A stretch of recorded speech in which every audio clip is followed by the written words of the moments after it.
Բարի առավոտ հարգելի հեռուստադիտողներ, բարի լույս ERTN-ի ուղիղ եթերում New Day հաղորդումն է, ինչպես նաև Facebook-ում ենք այս պահին ERTN-ի պաշտոնական էջով live ուղիղ եթերում, այնպես որ կարող եք ձեր հարցերն ուղղել մեր այսօրվա հյուրին, իսկ մենք անչափ հետաքրքիր հյուր ունենք, ով ունի ասելիք ու բնականաբար մեզից յուրաքանչյուրը քաղելու է իր համար օգտակարը,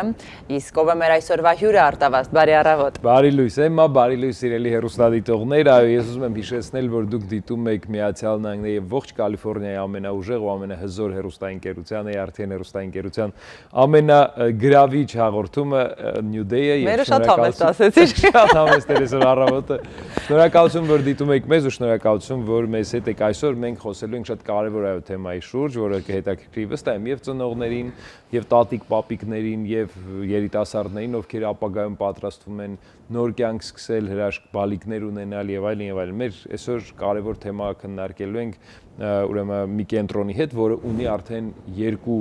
կենտրոն Հայաստանում, մասնավորապես Երևանում եւ հիմա արդեն հիմքն է դնում այստեղ Լոս Անջելեսյան, այսինքն Գլենդելում մի մեծ կենտրոնի։ Արմավ շարունակական կրթության կենտրոնի հիմնադիրն է այսօր մեր տաղավարում, գիտությունների դոկտոր, լոգոպեդ մասնագիտությամբ PhD Արմինե Ավագյանը, բարի առավոտ։ Բարև ձեզ։ Շատ կարող եք։ Տիկին Արմինե, ձեզ այսպես դիմել կամ դոկտոր Արմինե։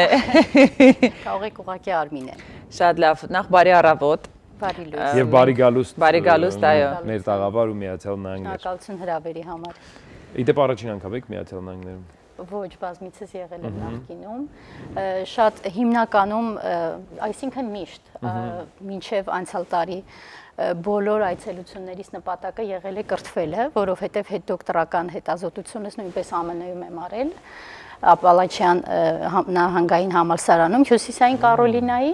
իսկ մինչ այդ բազում հնարավորություններ եմ ունեցել այստեղ կրթվելու, այստեղի փորձը ուսումնասիրելու։ Այդ իսկ պատճառով երրորդ արդեն, չէ՞։ Իսկ սկսած անցյալ տարվանից արդեն բիզնես նպատակով եմ եկել, որպեսզի Արմավը հիմնեմ այստեղ։ Ուսումնասիրությունները, ուրեմն վերլուծությունները վերեցին եզրահանգեցին նրան, որ Գլենդելում կենտրոնն ենք բացելու Արմավի կամ արդեն բաց է։ Հիմա խոսենք դրա մասին։ Շարունակական կրթության։ Եկեք բայց խոսենք նախ հիմքից։ Հայաստանում արդեն Երևանում 2 կենտրոն ունեք, երբ է հիմնադրվել։ Ու ինչպիսի կենտրոն է այն առհասարակ։ Պիտի ասեմ, որ բավականին դժվար եկա Արմավի գաղափարին։ Ինձ շատ ավելի վաղուց էին բոլորը ասում կենտրոն բացիր, բայց իմ համար միայն մտահղացումը եւ ֆինանսական հնարավորությունը առիթ չի, որ ես կենտրոն բացեի եւ պիտի անպայման համապատասխան թիմ ունենայի, պիտի հասունանայի այդ գաղափարը հասունացնեի մեջ ու գայի հասնեի դրան։ Անկեղծ ասած մասնագիտական առումով, որովհետև 90-ականներին էի սովորել, այն հայտնի մութ ու ցուրտ տարիներին, անընդհատ զգում էի գիտելիքի պակասը, մի 48 թերթանոց տետրով եմ ավարտել համալսարանը մասնագիտական լոգոպեդիա առարկայից։ Դրա համար Եվրոպայում, Ամերիկայում անընդհատ փորձում էի լրացնել այդ բացը։ Ու երբ որ հետդոկտորական Ամերիկայում արեցի եւ հավանաբար նաեւ որովհետեւ այդ ընթացքում գիտական հետազոտությունն էի անում հետդոկտորական ու ժամանակ ունեի ավելի մտորելու հիմա ինչ անեմ, ել ինչ փոխեմ, առօրյա ռուտինայում չես հասցնում այդպես գլոբալ փոփոխությունների մասին մտածել 2019 թվականն էր, հենց այդ ժամանակ էլ եկա այն գաղափարին, որ այ հիմա եկել է այդ պահը։ 19 թվականին եք։ 2019-ին, այո, վերադարձա Ամերիկայից, իհարկե վերադարձա, ոնց որ եւ բոլոր անգամներն էի վերադարձել եւ ասեմ, որ հիմա էլ ես չեմ տեղափոխվել ԱՄՆ, ես իմ 2 կենտրոնները Հայաստանում մեծ սիրով պահում եմ, դա իմ համար առաքելություն է եւ միանշանակ միշտ գնալու եմ, գալու եմ։ Եվ 2019-ին եկա ու ասացի այ հիմա պահն է պիտի բացեմ կենտրոնը։ Իհարկե մեծ դժվարություններով անցանք, որովհետև հետո COVID-ը եկավ, հետո պատերազմը եղավ, բայց մենք կարողացանք մնալ ձեր մտքին հավատարիմ, այո, շարունակել, որովհետև նախ մտքին էի հավատարիմ, հետ քայլ անել էլ չէր լինի եւ չկարել այդպիսի միտք, եւ երկրորդը շատ կարեւոր էր, որ այդ օգնությունը լիներ, որովհետև Հայաստանում գրագետ կենտրոնի կարիքը արդեն վաղուց նկատում է, նաև կենտրոնի, որտեղ կկարողանաս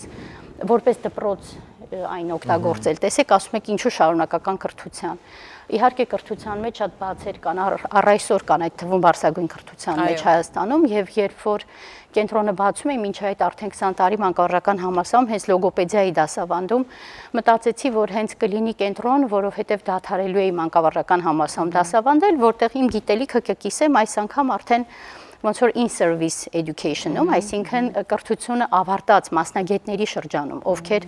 ավելի մոտիվացված են, ավարտում են համալսարանը ու հասկանում են, ես այս բանը չգիտեմ, այն բանը չգիտեմ, ու իրենք վազում են գիտելիքի հետևից, ի տարբերություն բուհի, որտեղ դու ես վազում իրենց հետևից, ասում ես եկեք մի բան սովորացնեմ։ Այսպես Արմավը դարձավ կենտրոն, որտեղ մենք ծառայություն ենք մատուցում բազմազան խոսքի հաղորդակցման, վարքի, հոգեբանական շատ դժվարություններ ունեցող երեխաների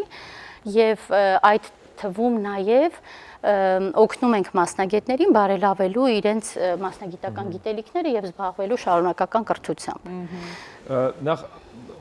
անունը շատ հետաքրքիր է ընտրված, Արմավ, ոնց հասկացա Արմինե Ավագյանն էլ կապ ունի։ Դուք անելուկը լուծեցիք։ Հա, եւ նաեւ Արմավենու, հա, հավանաբար շատ գեղեցիկ զուգադիպել է։ Հա, շնորհակալություն, իմ գաղափարն է, անկեղծ ասած ընտանեկան բիզնես է Արմավը, սկզբում բացեցի որդուս հետ, հիմա աղջկաս հետ ենք շարունակում եւ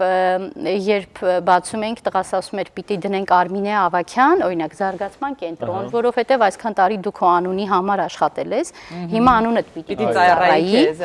բայց ես չէի կարող այդ մտքին գալ։ Հետո Ամերիկայում երբ որ մանավանդ այս շրջանում, բժիշկների շրջանում շատ ընկերներ ունենք, առնչվեցի, հասկացա, որ շատ նորմալ պրակտիկա է, բայց այն ժամանակ իմ համար այնքան խորթ էր անունս գրել պատին նստել, բան այդպեսի պատկերացնում։ Ասում էի, չէ, ես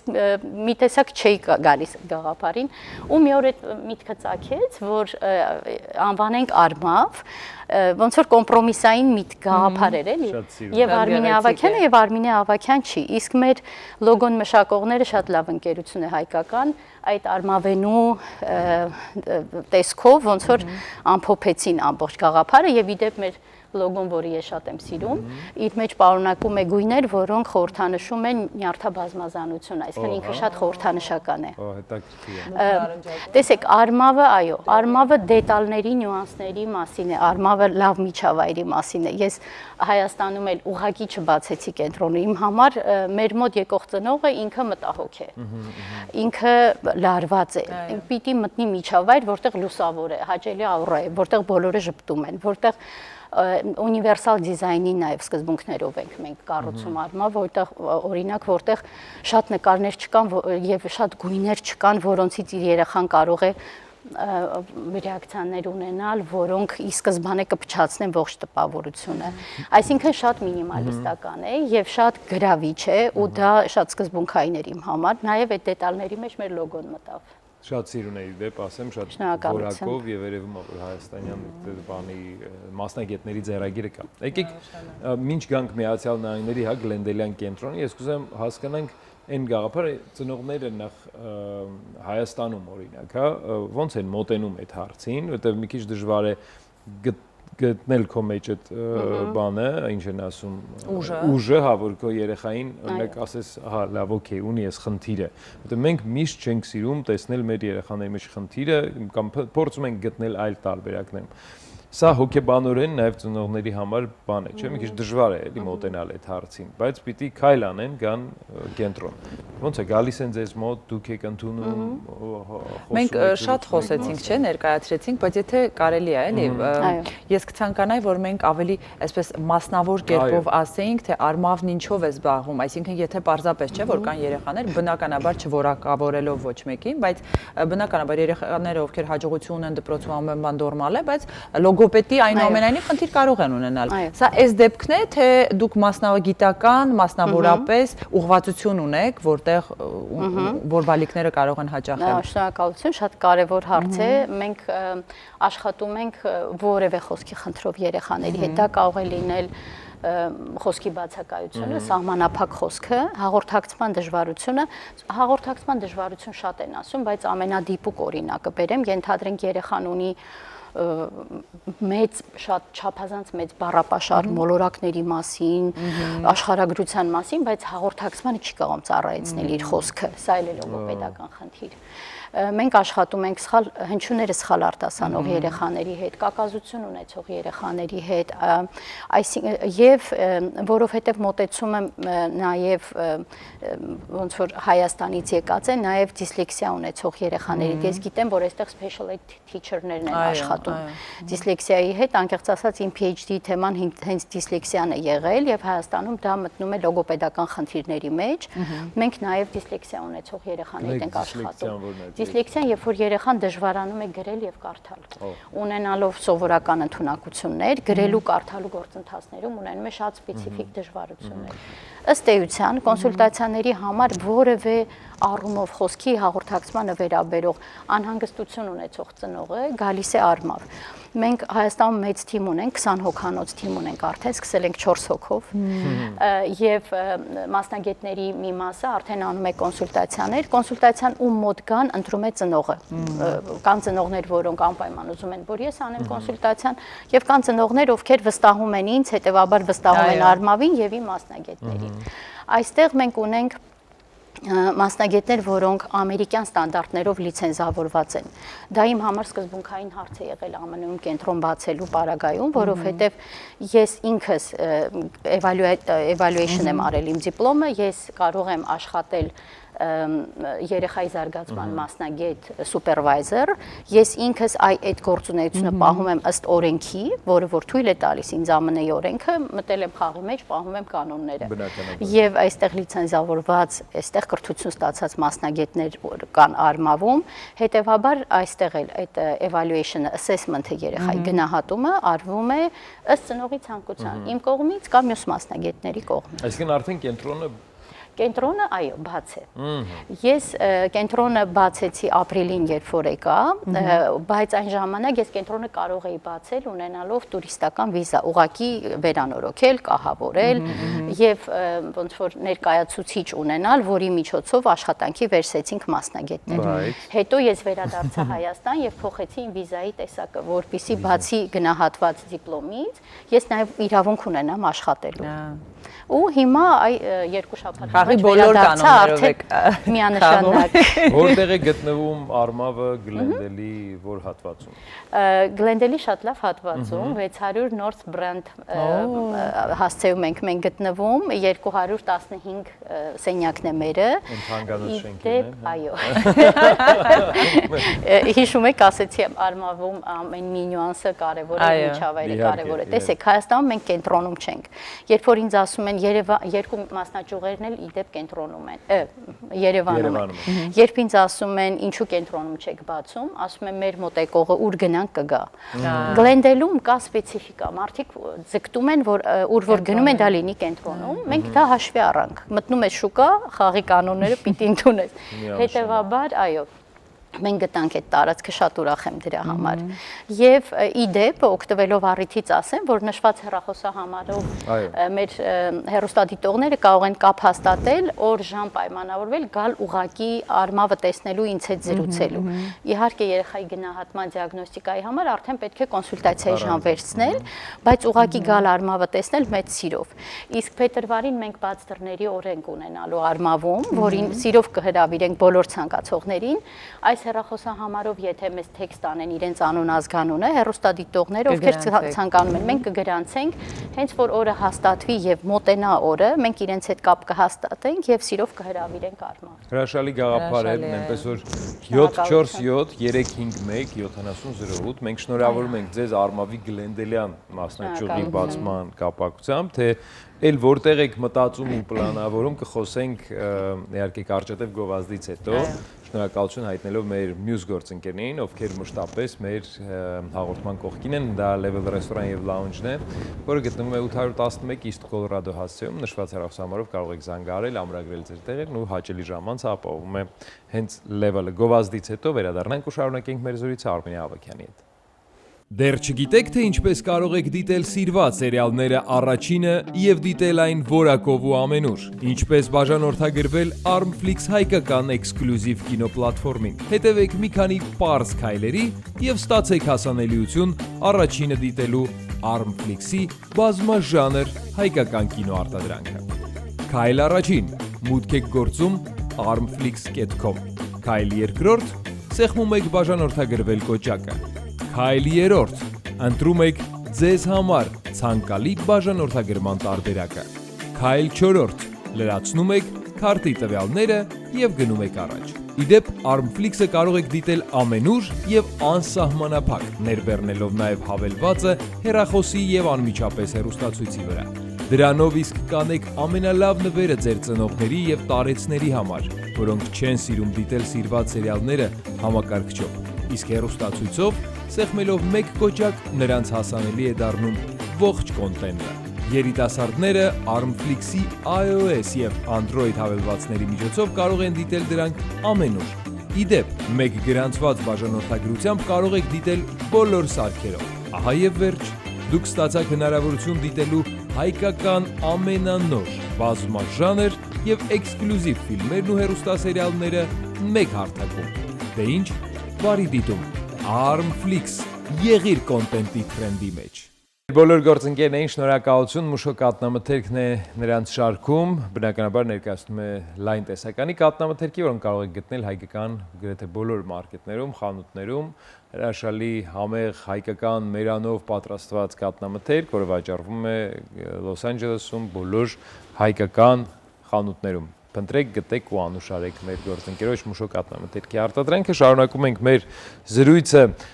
Արմավ շարունակական կրթության կենտրոնի հիմնադիր, գիտությունների դոկտոր, PhD, լոգոպեդ մասնագիտությամբ, շատ սիրելի Արմինե Ավագյանի հետ, ում հետ միասին արդեն այդպես մտերմիկ ջերմ զրույց սկսեցինք։ Գովազդի ընթացքում էլ սկսեցինք։ Արմինե ջան, եթե թույլ կտաք, այսպեսի մի հարց։ Պիտի սկսենք էլի այդ թեմայի շուրջ ավելի այսպես մանրամասն խոսել։ Վստահ կենտրոն անհրաժեշտ է ու պիտի մարդիկ դիմեն, ծնողներ դիմեն, ովքեր անգամ տանը նկատում են երեխայի մի փոքր խոսքի ուշացում, պահվածքի մեջ այնպիսի դրսևորումներ, որ գուցե առաջին երեխայի ժամանակ չեն նկատել կամ ինչ որ միտեղից լսել են ու նկատում են, բայց իրենց չեն կարողանում դա ասել, բարձրաձայնել ու ուղղակի երեխայի թաթիկը բռնել, ձեռքը բռնել ու բերել կենտրոն։ Այ ինչ խորհուրդ կտաք այդ ծնողներին։ Հիմա շատ հաճախ մի քիչ լավ չի հնչում։ Արդի բառը լավ չի հնչում ասել այդ թեմայի շուրջ, բայց շատերը անգամ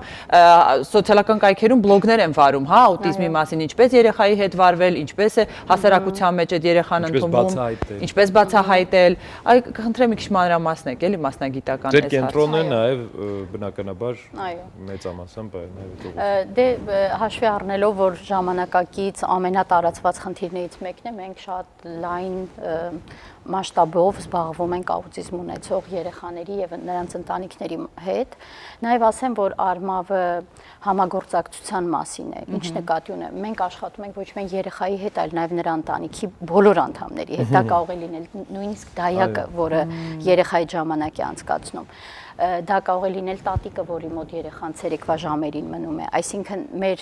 այդ սեսիաներին նրանք ներկա են, մասնակից են, եթե երեխայի աշխատանքը թույլ է տալիս, ամեն ինչ անում ենք, որ ներգրավված լինեն, որովհետև հետո պիտի իրենք դրանով զբաղվեն։ Բացի այդ, մենք նաև համագործակցում ենք երեխայի կրթական հաստատությունների հետ, եթե մանկապարտեզ լինի, դպրոց լինի, մեր համար շատ կարևոր է, որ երեխայի հետ նույնական մոտեցում լինի։ Նաև Արմավում մենք մի քանի մասնագետներ ունենք, որը մի քիչ Ամերիկայում բնորոշ չէ, օրինակ լոգոպեդը բացում է լոգոպեդական կենտրոն, վարքային թերապիստը վարքային թերապիա կենտրոն, Արմավը բազմամասնագիտական թիմով կենտրոն է, եւ դա էլ մեզ օգնում է, որպեսզի երեխային հետ թիմը նույն տանիքի տակ նույն ուղղությամբ աշխատի։ Հիմա ծնողը նկատեց տարբերությունները, իդեպ դուք նշեցիք, եթե դա երկրորդ երեխան է, իսկ եթե առաջինը առհասարակ չգիտեն, որ ինքը փոքր է դրա համար չի խոսում։ Տեսեք, երեխան անվանը չի արձագանքում։ Առաջին red flag-երից է։ Երեխան գոնե 10 ամսականում արդեն պիտի իր անվանը արձագանքի։ Ընդ որում երեխան կարող է չշրջվել եւ նայել աչքերի մեջ նրա, բայց կարող է զգալ թեկուզ ռեակցիայով, որ օդե թեկուզ այսպիսի մի ռեակցիա, բայց ռեակցիա։ Երեխան անընդհատ խաղում է միայնակ խաղալիքներով եւ շատ կան միայնակ խաղացող երեխաներ, բայց նույնատիպ եւ նույն գործողություններով, օրինակ գլորում է ամեն ինչ, այդ թվում իր կաթի շիշը, այսինքն ինչ ձեռքը ընկնի, որը պտտվող է, երեխան պտտում է եւ իրեն գրավում է այդ պտույտը։ երեխան երկար կրկնվող գործողություններով է զբաղվում։ Դե կան նաև զգայական մի շարք դրսևորումներ, հիմա ամբողջությամբ աուտիզմի մասին պատմել չեմ կարող, այո, բայց օրինակ փակում է աչքերը կամ մատով ոնց որ փակի բացի ականջը, որպեսզի ձայնային ելևէջները փոխի եւ լսողական անալիզատորը ստիմուլյացիայի ենթարկի։ Մատիկներով է խաղում, թափահարում է մատերը, այսինքն բաներ, որոնք բնականոն զարգացման ժամանակ, տեսեք, փոքրիկներին դեռ մի տարեկան, 1-2 բնորոշ է ոգևորվելիս թևերը թափահարել։ Բայց դա արդեն դեպի 1.5 տարեկանը դուրս է գալիս, որտեղ երեխան դա փոխարինում է էմոցիայի ավելի հասկանալի արտահայտման ձևով։ Այսինքն նաև այն երեխաների մոտ, ովքեր չունեն աուտիզմ, բայց դա սովորական է, բայց տարիուկեսից հետո դա պիտի սովորաբար դուրս գա։ Տեսեք, արդեն միջավայրի հետ ինտեգրվեն։ Այո։ Հետո տեսեք, կրկնվող գործողություններն էլ բնականոն նորմային բնորոշ են, օրինակ երեխան սիրում է տիկնիկին անverջ օրորել։ Դա այն տարիքային փուլն է, երբ մենք անվանում ենք դա պրոցեսուալ խաղ, երբ նա վայելում է process-ը խաղի, ոչ թե հանգուցալուծումը, ոչ թե հետևանք, օրինակ նա չի օրորում, որ կուկուն քնի,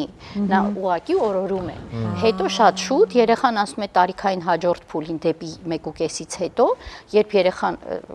օրորելուց հետո դնում է տիկնիկին ու բոլորին ասում է սուս մնացեք քնեք, բայց այս երեխաները մնում են դրա վրա։ Առաջընթաց չկա գործողության, այո, գրավիչ է մնում միշտ երկարատև։ Եվ ամենառիսկային խումբը, որովհետև հիմնականում ծնողներ երկու բան էլ ասեմ, խոսքի ընկալման դժվարություն, հրահանգներ չի կատարում երեխան։ Արի իմ մոտ, շատ պարզ, լույսը անջատի, դուռը բացիր, եւ չի խոսում, առաջին բառերը ուշանում են։ Կան երեխաներ, որոնք ավելի ռիսկային են, որոնց խոսքը գալիս է, չնայած խոսքի ընկալման եւ հրահանգներ կատարելու դժվարությանը, բայց դրանք էխոներ են։ Դրանք կամ ինչ որ մուլտֆիլմերից են, գովազդներից են, ցիտատաներ։ Այսինքն ռեֆլեքսի նման կրկնում են, ինչ տեսել են, դա է սովորել առանց։ Բայց հաղորդակցմանը չի ծառայում։ Օրինակ տեսեք, երեխան ռուսերեն մուլտֆիլմերի վրա է մեծանում ու ցանկացած պահի, որ ինչ որ բան ընկնում է, ասում է. «Ոյ, а там что-то упало»։ Այսինքն ինքը դա կրկնում է, որովհետև տեսել է դա մուլտֆիլմից։ Բայց երբ որ ծնողներն ասում են նա խոսում է, այստեղ պիտի շատ զգուշ լինեն։ Հիմնական հարցը նա խոսում է, չի խոսում, որովհետև «Ոյ, а там что-то упало» բառերից եւ ոչ մեկը այդ կոնտեքստից դուրս առանձին հաղորդակցման համար երեխան չի կիրառում։ Ուրեմն շաբլոն անցալելը։ Ինքը ունի շաբլոն։ Եվ այդ շաբլոնը, եթե կա երեխայի մոտ, ծնողը սովորաբար ասում է, «Օй, սկսեց խոսել», այստեղ սկսում են տարի կորցնել։ Դրա համար պետք է շատ ուշադիր լինել, իմ խորհուրդը միշտ այսպիսին է։ Եթե ինչ որ մի բան ձեզ մտահոգում է, պետք է գնալ մասնագետի մոտ իմանալու համար։ Շարունակենք մտահոգվել, թե չէ։ Ինչու է սա կարևոր, որովհետև վաղ միջամտությունը շատ բան է փոխում երեխայի ու նրա ընտանիքի կյանքում։ Սա շեշտը դնենք սրա վրա, էլի, որ յուրաքանչյուր արդյոք այո, վաղ միջամտությունը բերում է միայն լավ արդյունք, հա։ Ուղղակի տեսեք, ես նաև կարող բաներ էլ հաստատ կա, նույն այդ հեռախոս երեխային տալ։ Հա, դե հեռախոսից որ խոսենք այսօր միայն հեռախոսից կխոսենք, երևի առանձին թեմա է։ Ես ուղղակի ասեմ, որ հասկանում եմ ծնողներին, ովքեր խուսափում են գնալ մասնագետի մոտ։ Կա այստեղ հազար ու մի հարց, օրինակ եկեք վերցնենք Գլենդելը, հայ համայնքը փոքր է, պրակտիկորեն բոլորը իրար ճանաչում են։ Ոյ կգնանք, բոլորը կիմանան, մարդիկ այդ սոցիալական վախերը ունեն։ Պիտի ասեմ, որ Արմավում կոնֆիդենցիալությունը մեր համար ոսկե կանոն է։ Ես ունեմ ծանոթներ, որոնցից յուրաքանչյուրը ունի իմ մոտ եկող երեխա, բայց իրանք չգիտեն մեկը մյուսի մասին։ Եվ սա այնպես չի, որ ես ինչ-որ էքստրաորդինար բան եմ անում, դա գիտական մոտեցում է, դա մասնագիտական էթիկա է եւ մենք դրան էթիկային հետևում մենք միանշանակ հա ոչ բոլորը բայց եկեք ընդունենք որ միանշանակ յուրաքանչյուր հարցի պիտի շատ արագ լուծում տալ ու չամաչել չընկճվել ես այստեղ օրինակ ես համայնային դեպս Միացյալ Նահանգներում շատ ինչ կան նաեւ հայ ընտանիքներ տեսել եմ կամ բան իրանք այդ խնդիրը չունեն համենայն դեպս շատ քաշվելու շատ կոմպլեքսներ ունենալու ու շատ ճիշտ ժամանակին դիմում են մասնագետների որովհետեւ դա մխրճված է յուրաքանչյուր ուղեղի մեջ, որովհետև առողջության հետ կապված կամ ինչ որ մի բանի հետ մենք, չէ՞, օրինակ իմ առողջության հետ կապված ես մի քայլ առաջ անեմ, մի օր շուտ գնամ բժիշկի, ես այդ հարցին լուծում կտամ։ Հիմա սա ուրիշ հարց է, իհարկե, ինչքան շուտ զբաղվեն երեխայի հարցով, բնականաբար ավելի շուտ։ Խնդրին լուծում կարող են։ Գիտեք, ես միշտ այսպես եմ ծնողներին ասում, տեսեք, դուք եթե ձեր երեխայի կոկորդը ցավա կվազեք բժշկի։ Իհարկե։ Բայց զարգացման առումով դուք ունեք անհանգստություն ու սպասում եք, մտածում եք կանցնի, բա ինչի կոկորդի ցավը չեք սպասում, որ իրան կանցնի։ Որտեվ մտածում եք հետևանքները ավելի հետո դժվար կլուծենք։ Մի բան էլ էսպես ասեմ, մեր ժամանակը շատ սուղ է, Արմինե ջան, դուք շատ լավ բան ասացիք, մենք գովազդի ընթացքում անդադար խոսում ու հարցեր ենք ձեզ տալիս։ Այ փոքր տարիքից ինչու է շատ կարևոր երեխաներին այդ գադջետներն ու հեռախոսները չտրամադրել, մինչ խոսքի զարգացումը ու առհասարակ մինչ երեխայի արտահայտվելը։ Ամփոփենք այս թեմայով, էլի, սա շատ կարևոր է կարծում եմ։ Գադջետների հետ կապված տեսեք, դարի հիվանդություն է, բոլորը էկրանի առաջ ժամանակ են անցկացնում, բայց մենք մեր վրա օրինակը բերեմ, եթե ինչ-որ շատ գրավիչ կլանող սերիալ ենք նայում, մենք վերանում ենք, չէ, իրականությունից։ Մենք սկսում ենք խուսափել, ասում ենք, վայ դե լավ, այսօր էս ինչը չեմ անի, տեսնեմ հաջորդ սերիան։ Ճիշտ է։ Հետո մենք մեզ Գիշերը չես գիշերը չես քնում, քնում։ նայում ես, հետո մենք մեզ հիշում ենք, չէ, մինչև այդ սերիալը։ Մենք մեզ ասում ենք մի րոպե, Արմինե, մի հատ սթափվի։ Հանում ենք այդ էկրանի միջից, գնում ենք ինչ-որ մի բան պատրաստելու կամ տնից դուրս են գալիս։ Երեխան իրեն չի հիշում դրանից առաջ։ Ինքը կլանվում է, ինքը մտնում է էկրանի մեջ, ինքը չի նկատում իր շուրջը, իսկ երեխան զարգանում է շուրջը դիտելով, շուրջը դիտածը սովորելով, ինքը նույնիսկ տիկնիկի հետ խաղալ սովորում է, որովհետև տեսնում է մայրիկը ինչպես է քնացնում փոքրիկ քույրիկին։ Եթե երեխան այդ ամիջ չի տեսնում, ինչ պիտի սովորի, ինչ դերեր պիտի ընկալի, խոսքը ուշանում է անպայման, երեխայի հաղորդակցումը տարիքային սահմաններում այլևս չի լինում, երեխան ունենում է վարքեր, որոնք շատ դժվար է կառավարում ընտանիքը եւ ամենավատ բաներից մեկը երեխան ձեռք է բերում կախյալություն։ Ես ծնողներին երբեմն ասում եմ, տեսեք հիմա եթե մի տարեկան, 1.5 տարեկան երեխան արդեն էկրանից կախյալ է, ինքը հակում է ձեռք բերում այլ կախյալությունների հետագայում։ Այո։ Այսինքն ես միանշանակ պնդում եմ որպես լոգոպեդ, որ հաճախ ծնողները ասում են ռուսերեն սովորեց, անգլերեն սովորեց, արդեն չինարեն է խոսում, դա խոսք չի, որը հաղորդակցմանն է ծառայում որպես կանոն, հետևաբար դրանցից պետք է զերծ մնալ, լեզուներն էլ որ ասեցի, հիշեցի, գուցե ժամանակ հետո չլինի այդ մասին ասել, մենք արմավում նաև ռուսերեն ենք թերապիաներ իրականացնում, հայերեն, ռուսերեն, անգլերեն այս պահին, մյուս լեզուների վրա ես դեռ աշխատում եմ, թիմս պիտի համալրեմ բազմալեզու մասնագետներով, որովհետև շատ ուզում ենք, որ մեր այցելուները որևէ լեզվով ցանկության դեպքում ծառայություն կարողանան ստանալ։ Պարսկը հայերեն էլ կարող։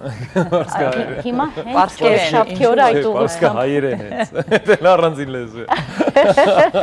Շնորհակալություն Արմինե, շատ հաճելի էր։ Մեր վստահ եմ մենք այսօր կարողացանք հնարավորինս լայն գլոբալ ինֆորմացիա տալ մեր հեռուստադիտողներին, այն մարդկանց ովքեր ունեն այդ խնդիրը։ 747 351 7008 զանգարում եք Արմավի Գլենդելյան կենտրոն։ Շնորհակալություն։ Շնորհակալություն։ Մենք այսպես գովազդով ենք ընթացվում եւ շնորհակալություն ասում Ֆիբիին, ով նույնպես հանդիսանում է մեր գործընկերը, հավելված, որը ձեռք բերելով կարող եք Full HD տարբերակով դիտել ERTN հեռուստաընկերության բոլոր հաղորդումները։ Այս պահին գովազդ կվերադառնանք։